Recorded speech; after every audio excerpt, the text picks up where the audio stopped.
Bismillahirrahmanirrahim. Alhamdulillahirabbil alamin. Wassalatu wassalamu ala asyrafil anbiya'i wal mursalin wa ala alihi wa sahbihi ajma'in. Syukur pada Allah Subhanahu wa taala, pada pagi ini kita sekali lagi dapat bersama-sama dalam sesi tafsir ringkas muka surat Al-Quran. Alhamdulillah, pada kali ini kita telah sampai kepada muka surat 378 daripada surah An-Naml, ayat yang ke, insya-Allah hari ini kita akan masuk pada ayat yang ke-14 insya-Allah. Alhamdulillah, setelah lama kita bersama-sama pada setiap pagi, kita telah sampai ke muka surat ini.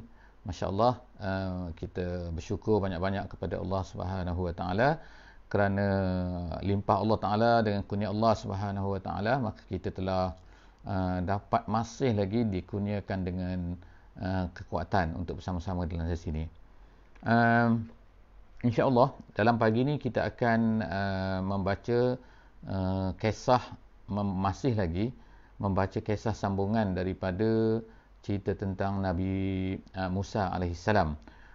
Jadi saya mungkin kembali semula kepada tema surah ini, iaitu surah An-Naml, surah semut yang kita baca pada kali ini.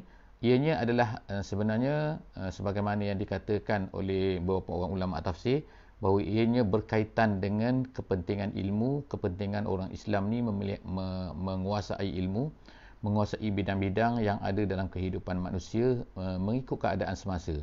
Jadi surah ini mengambil daripada perkataan An-Naml yang ada di dalam surah ini, yang menceritakan tentang yang akan kita baca insya-Allah sebentar lagi, iaitu tentang kisah Nabi Sulaiman alaihissalam dan juga kisah Nabi Daud alaihimassalam jami'an.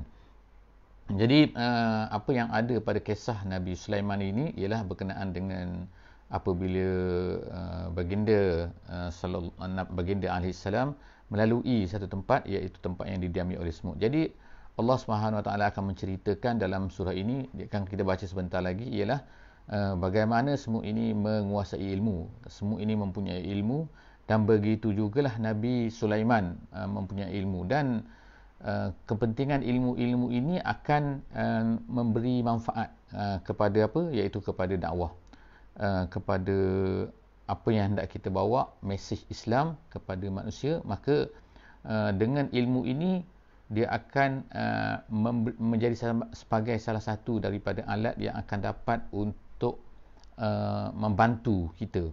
Sebab manusia ini pada hari ini dan sampai bila-bila, mereka ini akan terpengaruh dengan ilmu, akan mempunyai efeknya apabila sesuatu benda itu disertai dengan ilmu. Ilmu ini adalah sebagai salah satu alat lah, sebagaimana yang akan kita baca.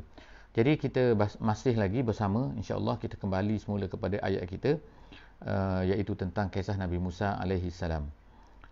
Jadi ingat balik, iaitu apakah tema kepada surah ini. Surah ini ialah perlunya as-saitarah dan juga iaitu penguasaan kita terhadap al-ilm, iaitu dalam apa-apa masa sekalipun, demi untuk mencapai matlamat Islam, iaitu pentingnya ilmu, tetapi dengan syarat adalah tujuannya ialah untuk menyampaikan dakwah, tujuannya adalah untuk digunakan sebagai alat dakwah di dalam dunia ini, kerana dakwah adalah satu yang utama, dan alat-alatnya, wasail-wasailnya mestilah banyak, dan salah satu daripada alat-alatnya adalah dengan mempunyai ilmu, mentadbir memiliki apa-apa yang dikuasai oleh manusia pada ketika tersebut.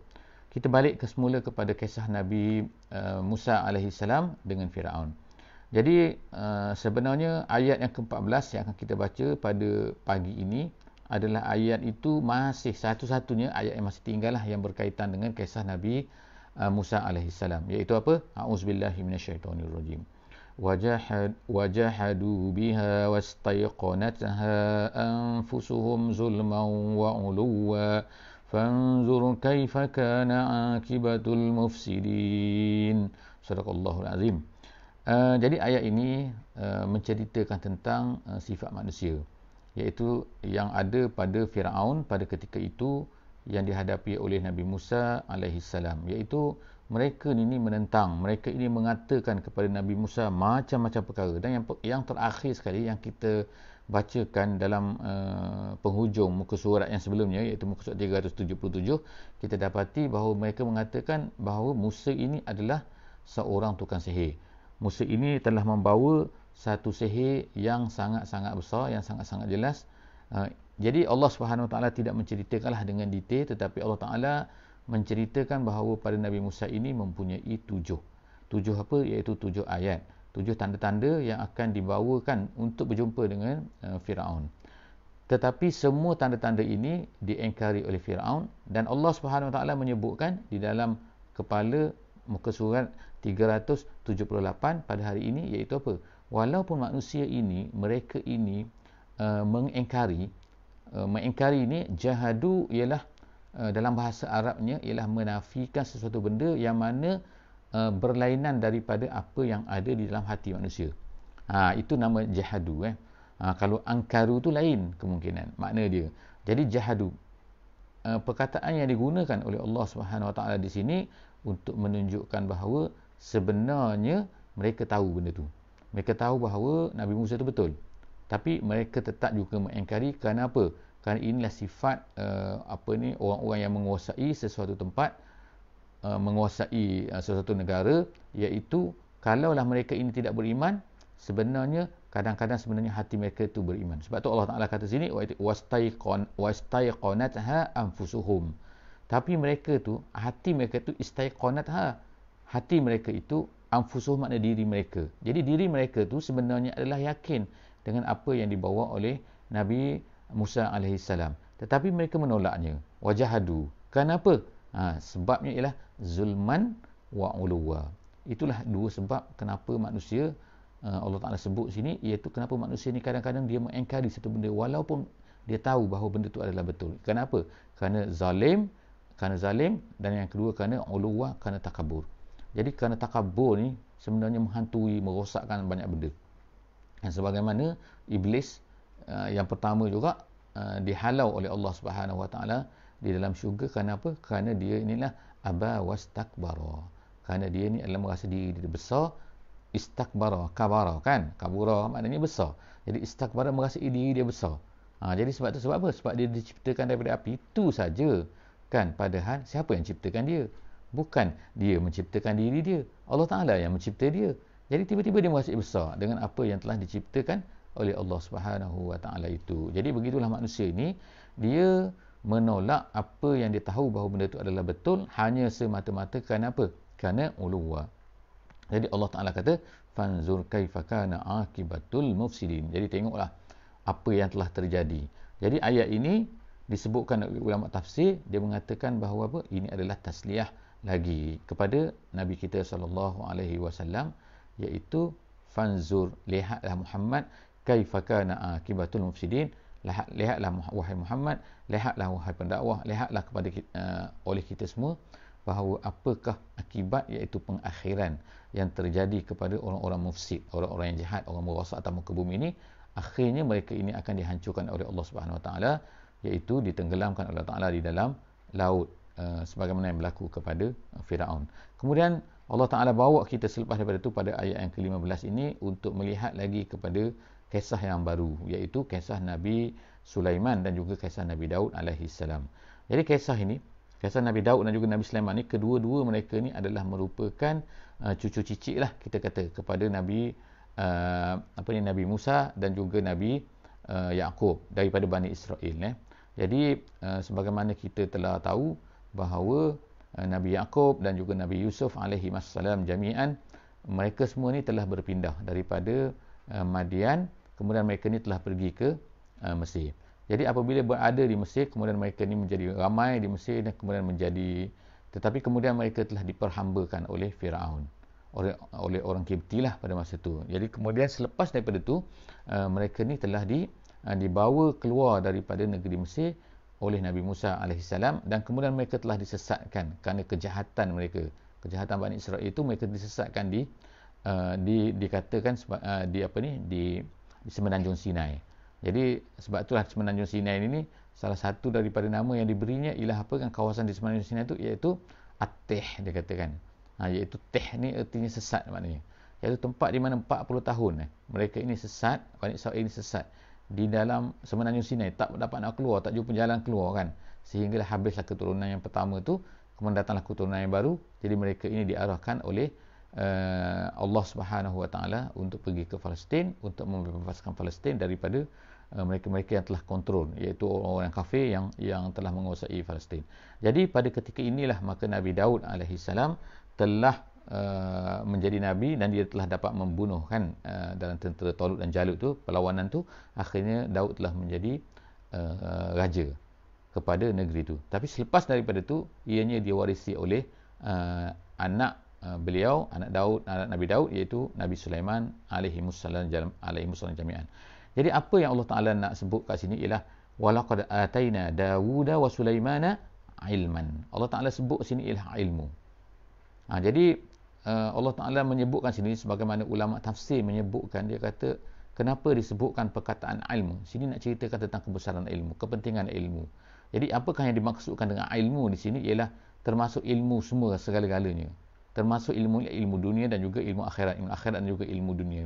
Dan Nabi Sulaiman dan Nabi Daud ni diberikan kelebihan daripada nabi-nabi yang lain, iaitu kelebihan untuk memerintah pada ketika itu.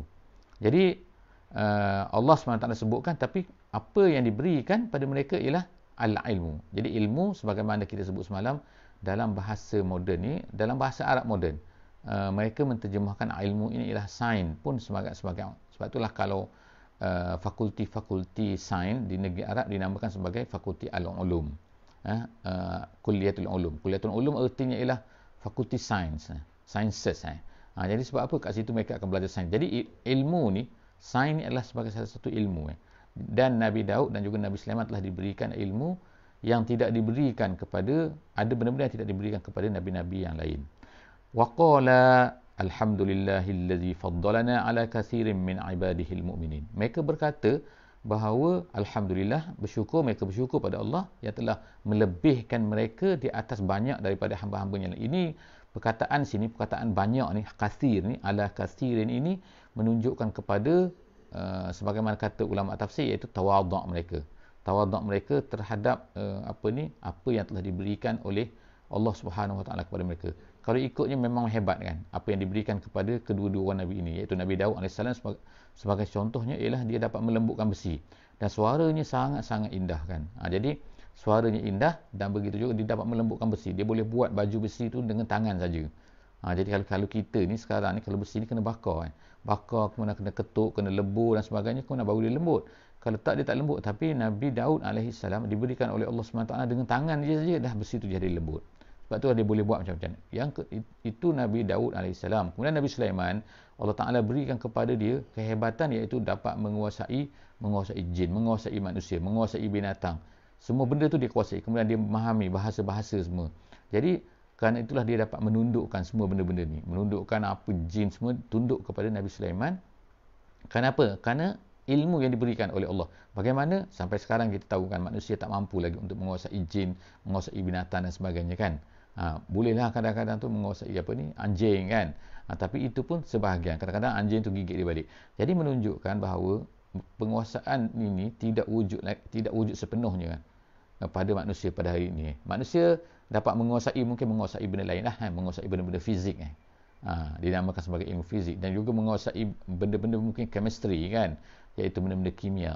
Jadi kimia, fizik itu manusia boleh menguasai. Kemudian manusia boleh menguasai biologi manusia, iaitu menguasai nilahkan kedoktoran dan sebagainya. Tetapi tidak sepenuhnya. Jadi maknanya kat sini, apa yang diberikan oleh Allah Subhanahu Wa Taala kepada Nabi Sulaiman dari sudut ilmu ini memang hebat.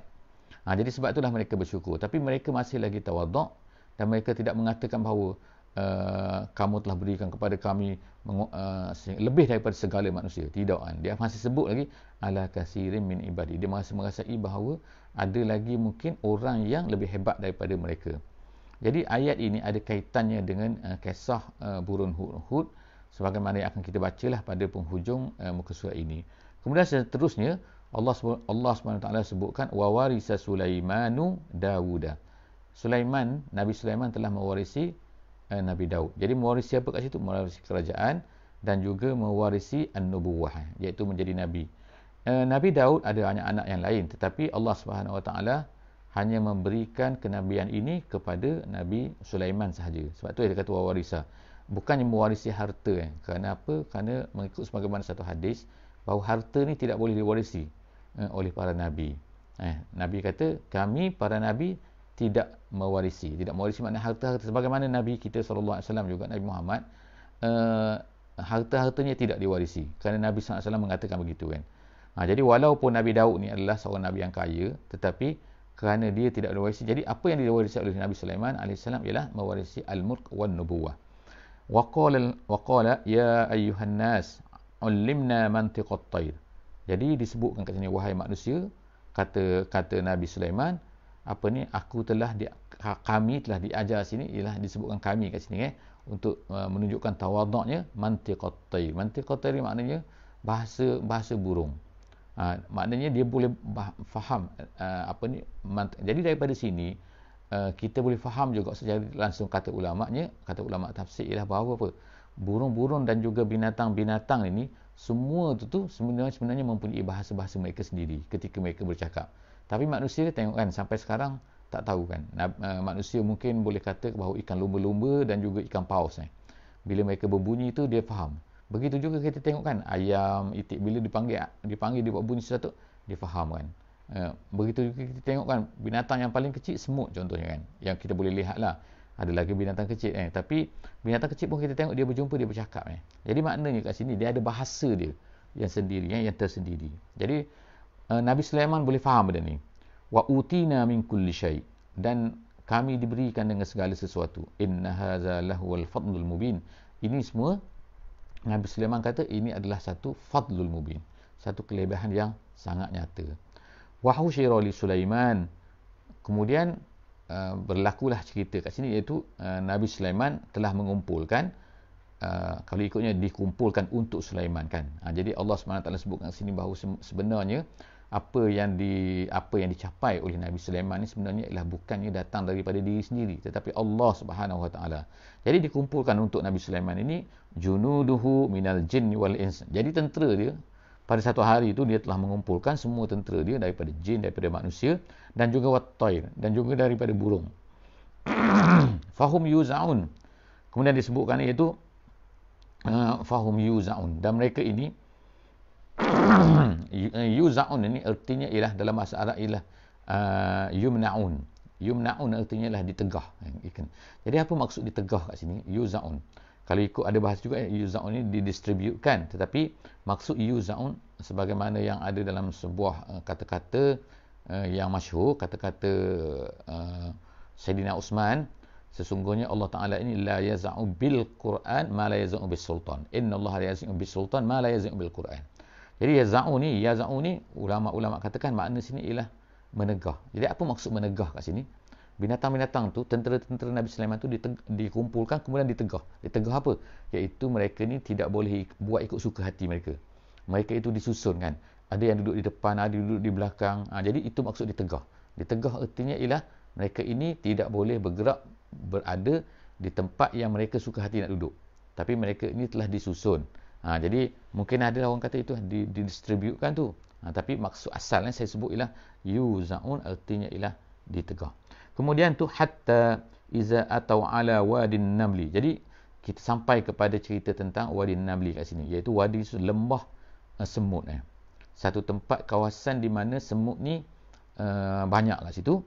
Kemudian qalat namlatun, berkatalah namlah. Namlah ni kalau ikutnya ialah seekor semut betina.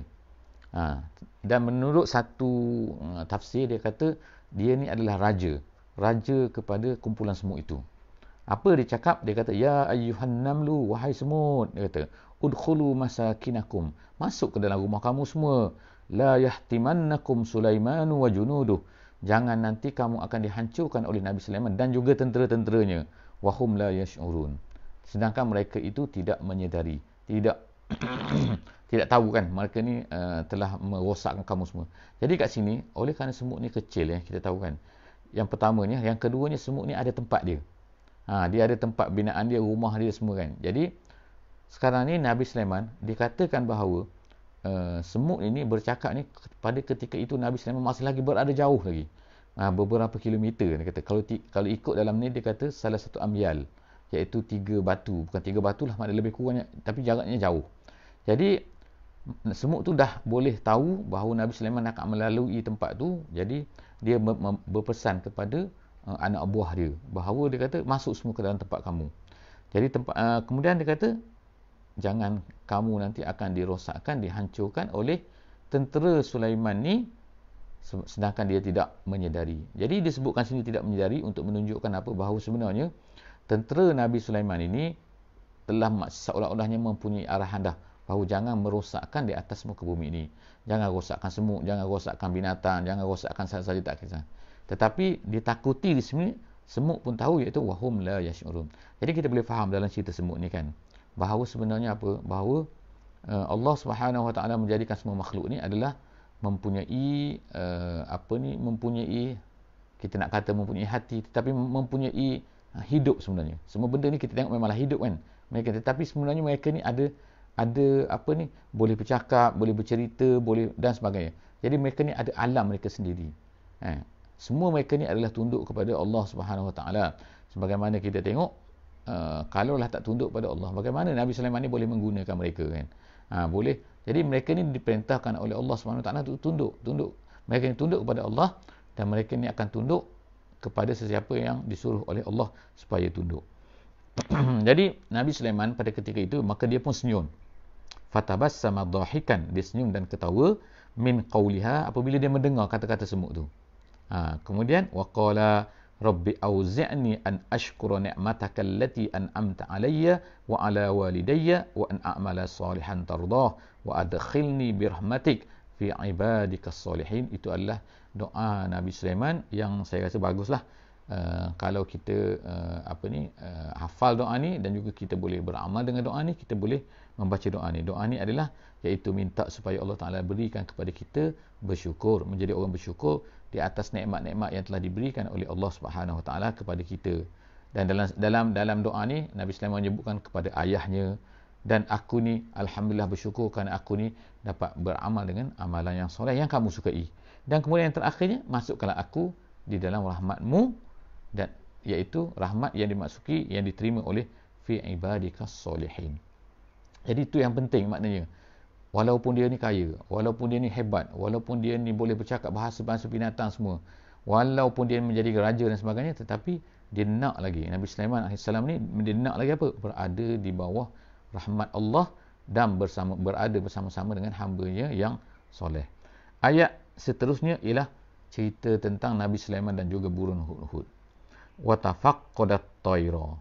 Jadi tafaqqada ni ialah artinya, menurut tafsir kata ialah dia pergi bertanya khabar, kemudian pergi tanya, ngecek, gitu kan, maknanya kita tengok kan burung-burung bagaimana semua, burung-burung mana pergi, tiba-tiba Nabi Sulaiman mendapati faqala ma liya la aral hudhuda. Mana dia kata aku tak nampak burung hudhud ni, bagaimana? Kemudian dia kata am kana minal ghaibin, ke dia tak ada, ke dia hilang, ke tak datang. Sebab jadi Nabi Sulaiman ini mengajar kita, mengajar kepada ketua-ketua, mengajar kepada orang atas, iaitu apabila tak nampak seseorang, kemungkinan dia ni tak ada, kemungkinan dia ada, saya tak nampak tapi kemungkinan dia tak ada betul. Jadi tetapi dia tidak buat assumption dulu kan, dia tak buat satu keputusan dulu, dia hanya ke ni ataupun ini ataupun ini. Jadi inilah cara bagaimana seorang ketua tu berhadapan dengan orang anak buah dia. La u'azzibannahu. Kemudian barulah dia kata, kalau dia ni memang tak ada, aku akan azab dia, aku akan denda dia, aku akan perkenakan apa-apalah kepada dia. Tapi yang terhadap burung ni, Nabi Sulaiman kata azaban syadidan au la azbahannah, ataupun aku akan sembelih dia. Itu maknanya hukuman habis tu. Kalau maknanya dia teruk sangat kan. Jadi apa kata, ataupun lagi apa dia kata, au layak tianni bisultanin mubin, ataupun dia bawa datang kepada aku dengan satu sultan. Sultan ni bukan sultan tapi membawa dengan satu ilmu yang nyata, satu ilmu yang jelas, maknanya satu sebab lah, satu benda yang betul-betul clear, barulah aku nak. Kalau kita sekarang ni kan, ada apa, ada MC lah kan, kenapa tak datang ni, tak ada, pergi mana, tengok-tengok rupa-rupanya dia accident, akhirnya dia bawa MC, tengok-tengok betul MC yang betul. Jadi itu maknanya adalah Sultan Al-Mubin bukannya cakap tapi mana suratnya. Itu bukan Sultan Mubin.